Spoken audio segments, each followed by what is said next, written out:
আমি হচ্ছি এখন এই পাটুলি ক্রস করছি বন্ধুরা। আমার সামনে একটা ঘটনা ঘটলো, মানে আমি কি বলবো কোনো ভাষা খুঁজে পেলাম না।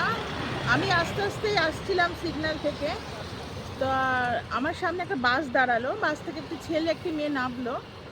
নেবে মেয়েটি দেখছি কাঁদছে, আর ছেলেটি কী সব বুঝিয়ে যাচ্ছে ক্রমাগত, এবং মেয়েটিকে মানে হাত ধরে টেনে নিয়ে যাচ্ছে একটা কোথাও। তো আমি কাছে জিজ্ঞেস করলাম যে কি হয়েছে, ওকে কোথায় নিয়ে যাচ্ছ? মেয়েটি আমাকে বলল যে দেখুন না, ও আমাকে নিয়ে যাচ্ছে বাড়ি থেকে না বলে।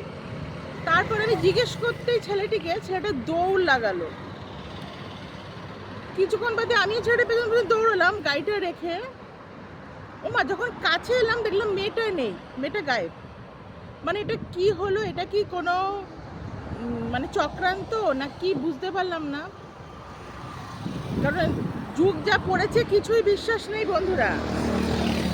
মানে সত্যি আমি অবাক হয়ে গেলাম যে কার জন্য দৌড়লাম, কে মানে ভালো কে খারাপ কিছুই বুঝলাম না কি হলো কেসটা। যাই হোক, এটা হলো। আমি ঠিক পাটুলির সামনে দাঁড়িয়ে আছি।